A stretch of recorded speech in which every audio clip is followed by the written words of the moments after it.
Lahore airport بنا جرائم پیشہ عناصر کی اماجگاہ۔ لاہور ایئرپورٹ کے عملے نے غیر قانونی کاموں میں سب کو پیچھے چھوڑ دیا۔ لاہور ایئرپورٹ پر بیگ ٹیگ تبدیل کر کے بے گناہ پاکستانی خاندان کو پنسانے والے عالمی منشیات گینگ کے 9 ملزم گرفتار کر لیے گئے۔ ڈرگ مافیا نے لاہور ایئرپورٹ پر عملے کی ملی بھگت سے بیگ کا ٹیگ تبدیل کیا۔ ان افراد کو 30 دسمبر کو سعودی عرب میں حراست میں لیا گیا۔ یہ سب غیر قانونی کام لاہور ایئرپورٹ پر عملے کی مدد سے کیا گیا۔ حقیقت عیاں ہونے پر سعودیہ میں گرفتار بے گناہ خاندان کو رہائی مل گئی۔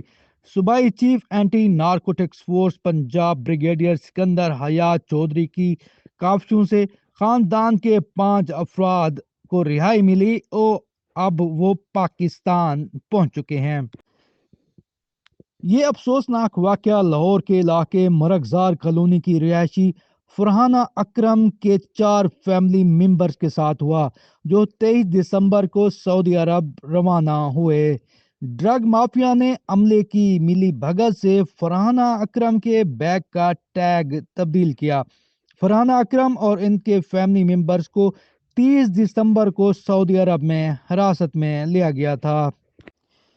بعد ازاں ANF ٹیم پنجاب نے فیملی کو سعودی عرب سے کیس سے بے گناہ کروا کر بحفاظت پاکستان پہنچا دیا۔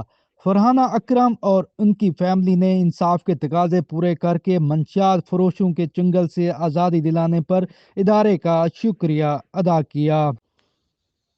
لاہور ایئرپورٹ کا عملہ بد اخلاقی اور لاقانونیت میں ساری حدیں پار کر چکا ہے۔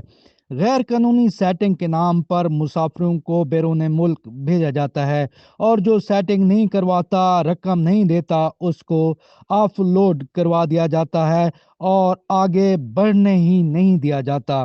لاہور ایئرپورٹ ہوں یا پاکستان کا کوئی بھی ایئرپورٹ، وہاں پر پیسے کی ریل پیل ہے، اور جو پیسہ نہیں دیتا اس کو بیرون ملک جانے سے روک دیا جاتا ہے۔ صابر بخاری، زمانہ نیوز، لاہور۔